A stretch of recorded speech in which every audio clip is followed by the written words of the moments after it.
Joining Puck Here Podcast now is a bit of a legend in the game. Really, you recognize the name if you've heard it before. Darren Blong. Thanks for taking the time to chat with us, mate. Of course, now you're with the NZIHF as a coaching director, and a lot of really awesome things coming into play. The main one we're hearing about at the moment is the Triple Star program.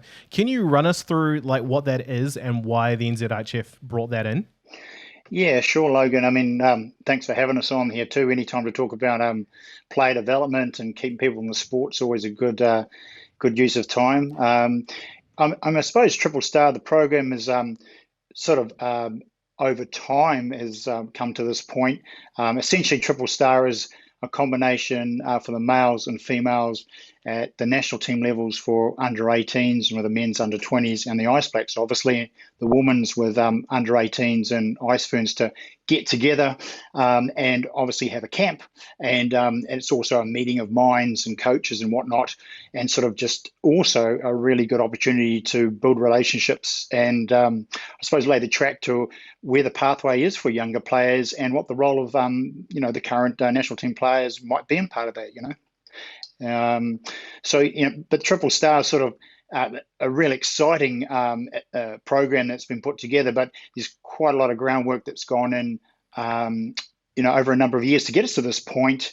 And I suppose, if you want me to continue around that sort of stuff, Logan? Yeah, mate. I mean, this is all really interesting. Like, it's new, I think, to a lot of us. And we're sort of over the last couple of months, we're really hearing a lot from the NZIHF about the wanting to really push player development, keep people in the game. So, I mean, anything that you guys are doing to really help boost those stocks there. Yeah. We would love to hear more about it. Yeah. So I think to start with, I'd like to give a bit of a shout out to, there's a lot of people over a very long period of time that I've been belonged to the game or been part of the game that have contributed these ideas actually. And for whatever reason, there's never really been a full synergy of the coaches, players, and administrators sort of working sort of on a needlepoint sort of focus to really drive the game. And you sort of touched on it, Logan. You mentioned about youth and about getting people in the game, and more importantly, keeping them in the game. And I suppose a number of years ago, obviously got into coaching when I was about 22 in an ad hoc kind of way. And as I've got older and no longer play and have a daughter who plays, etc. I've taken that path like many people, starting at Learn to Play, and also had a little stint with the Admirals there for about 3 years, which was really enjoyable. But during that time, in having a meeting of minds with coaches that I was working with at that time, it was really abundantly clear that we had this National League going, which was really strong, but we had some challenges down below that at the youth level, and a lot of those challenges were around retention. Cutting to the chase, really, like currently the under 20. National team is ranked 47th out of 47th in the world in IHF groupings, and we've struggled at times to actually field a team. And so over that time, it became really clear what we needed to do was really have a clear focus with youth players from obviously Learn to Play. But what happens after that? Where do they go? And what happens, So there's some really cool initiatives that have happened that are getting run out through the country. We've got Super League, which is under 12. But what we've been doing for the last 4 years, Logan, is running youth development camps, really focusing on underage youth players all around the country. Now, initially, these camps had run previously with some really good coaches, but it had stopped and start for many, many reasons. And so I think the challenge that we faced was, like, can we make this work and be viable for a number of years? And we're about 4 or 5 years into it. And what we've found is, when we might have gone to Christchurch or anywhere around the main centres, we may have had 30 to 20 people turn up. Well, now we're getting 80. That's not uncommon. Get 100 in Auckland is not uncommon. And more importantly than that, Logan, we get a lot of coaches. We're getting a lot of buy-in, volunteering their time, I might add. No one's getting paid here. And also, tagged with that is a lot of people that are volunteering their time as administrators and managers to make these things happen. Because when you have 80 kids or players, it's probably 120 people involved to make that happen, And so that's a credit to all the volunteers out there that donate their time. And I suppose over that time, what's the next step? And so Triple Star has really come out of that from a lot of discussions over a good meal and a few beers, and a lot of people have contributed to making this happen. So it's exciting because obviously COVID's given us a little bit of breathing space, no IHF, and at least this year.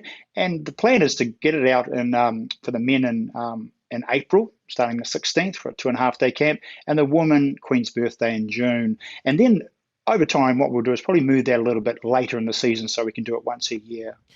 Yeah, I mean, it's really great to see. One thing that I'm seeing with players that have come through the ranks, they've been around for a long time, and this includes imports that have come into the NZIHL, made a bit of a lifestyle for themselves and have stayed.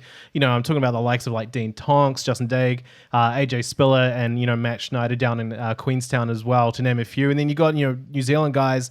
I think Bradley Apps is starting to put his hand up as well for coaching. So it's really cool to see that we're seeing those kind of guys. Would you say that New Zealand? I mean, from an outsider perspective, I've kind of always seen it as the same few names kind of circling around, but now it seems like we're getting like a glut of coaching, which is really great to see. So where do you think the kind of quality of hockey coaching in this country is heading? Okay, so I mean, if you're going to get more players, and to sort of touch on that a little bit, in 2018, I think we had a touch under 1,500 players, and right now we just have a touch under 2,000. So there's been significant growth. And probably more importantly, we can show figures that we're not losing players, especially players under 20 in the last 2 years, which is vitally important. I mean, competition comes from obviously numbers, and the more we can do that, the better. So, and to your point around coaching, yeah, I mean, we're building coaching capacity. And I suppose the really organic thing that's happening with these camps is we are getting people always signing up, coaches that is, to come and help. And so it's a cathartic kind of situation where we're learning on the go, we're working with each other, we're making adjustments. And what we're doing is we're building capacity. And so where I see it going is that we're going to put a bit more structure behind that. And I suppose the names you've mentioned have all been helping at these camps. Either at least one, if not 3 or 4 of these years. Paris Hyde comes to mind as another big contributor. And so what we want to do really is build that sense of community so that it's sustainable. So when old people like me move on, that it just really gets better. And I suppose if we're trying to leave a legacy of stuff, that's really the challenge, is to make ourselves redundant and move on at the right time and leave these younger coaches just take it to the next step. So they've got a body of work there, whether they're coaching an actual team or they're running a program, that develops these kids, or players, I should say. They're not kids, all of them. Yeah, no, it's I like that idea of, I guess, creating like a legacy, so things don't kind of, I guess, fall by the wayside, but actually build up as the years go on. I mean, I was just taking a quick look at the the rankings with the IHF, and of course, men's at the moment, talking Ice Blacks are currently 39th in the world. In comparison, the Aussies 35th, and then on the women's side of things, the Ice Twins are 32nd, and the Australian team 29th. That's the 2020 rankings. Of course, we haven't really had much competition since then. So, I mean, COVID kind of has been a blessing in a sense that, the NZIHF has been able to really put a lot of time, effort, and money into these sort of programs. One thing that really stands out to me, if you look on those New Zealand national team jerseys, on the inside collar, you've got Aki Aki Kia Kaha, which is be strong forever. So in your eyes, how does that mantra kind of apply to this with the Triple Star program and the way you're starting to operate now? Yeah, well, I think because it is new, the expectation is I suppose, we're open-minded, but really what we're trying to do is build that sense of pride and identity that we are New Zealand players. I mean, you alluded to the rankings. If I use the Ice Blacks as an example, that 39th ranking is the same ranking when I finished at age 36, quite some time ago. And, is the team better than when I played? Yeah, of course it's better, but everyone else is better too. And I suppose what we've really focused on, if we look at the real stuff that we're trying to do here, we're trying to build a world-class hockey program, Logan. And that doesn't mean we're going to the Olympics. That means that we're building a New Zealand focused, what we need program we can be proud of. And coupled with that, we really are hoping that the players will see that energy being put in, and we're listening to them as well. A lot of this is about listening. And they will have a lot of pride and really want to do their best for New Zealand. I'm not saying they're not doing that now, but sometimes we've had to act as silos just out of necessity. And I suppose what we've really been doing is centralizing things through the federation. Over time, at times people have thought, well, what the hell does the federation do? Well, we can very clearly say, as being part of the federation, we're doing as best we can, and we're going to do more. And it is a player-centric kind of model. And there is a difference because I think because we see the NHL and we see all these great players in Europe and stuff, our expectation, and it's natural, we want to be like that. We want to have a piece of that, but we're not. And it doesn't mean that we can't be great players, given time. But what we have to realize is that's kind of a selection-based program. If you look at Canadian system, for example, it is purely 600 and something thousand players and Crosby comes out. Or, obviously, Conor McDavid is the new cheese and what have you. So that just happens because it got numbers. But we have 2,000 players. So if you look at Germany, what they follow is sort of a development program rather than a selection program, because their numbers are 8,000 or 9,000 or something. Actually, 26,000, I think. So they have a small number, but they compete with the top 5, 6 teams in the world. Not saying that we will do that, but I do know that if we follow this mantra, player-centric, building a world-class program, and we are making sure that there's a place for everyone in hockey, not just the best player on the bench, and that we play everyone that's on the bench, especially at youth hockey, we'll have more players, more competition. The buy-in comes from people seeing that. You don't have to talk about it if they see it. And then I think they have a lot of pride. They will have more pride or more desire to actually be part of that New Zealand program moving forward at the national team level, and ultimately better results for us, One thing I wanted to touch on, because, video is such an integral part of my life, and it does play into coaching as well. We've seen, I know Anatoly Korozov is big on his video. I know that for a fact. Travis Krikard, he came into the NZIHL a couple of years ago after his time with the Kelowna Rockets. And, that's where he really honed his skills as a video coach. And he brought that with him to the Botany Swarm. How much does, I don't know if this is part of what you do, but how much does, video analysis play into the way these New Zealand teams are coached? And is there scope for more in the future?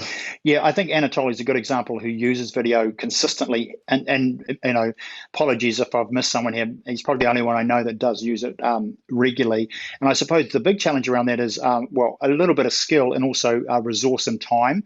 So we have had discussions at the federation level around, and this is what might come out of the Triple Star camp. If we have a leader or someone who's in charge of our video analysis, there's no reason in this day and age you can't be analyzing video remotely from New Zealand.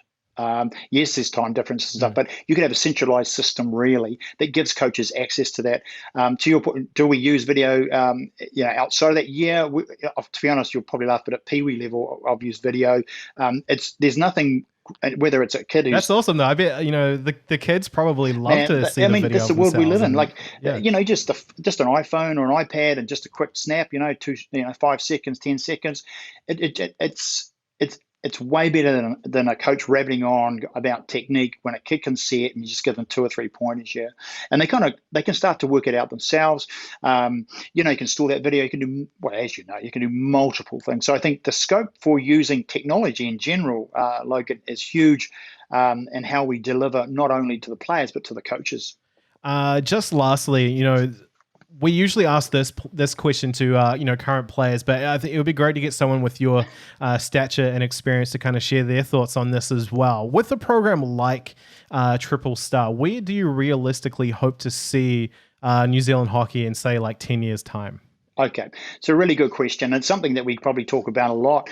And so what is realistic? So when you talk a little bit about Helen Murray, and it'd be great if the New Zealand team went to the next division, it would be. But you've got to stay there.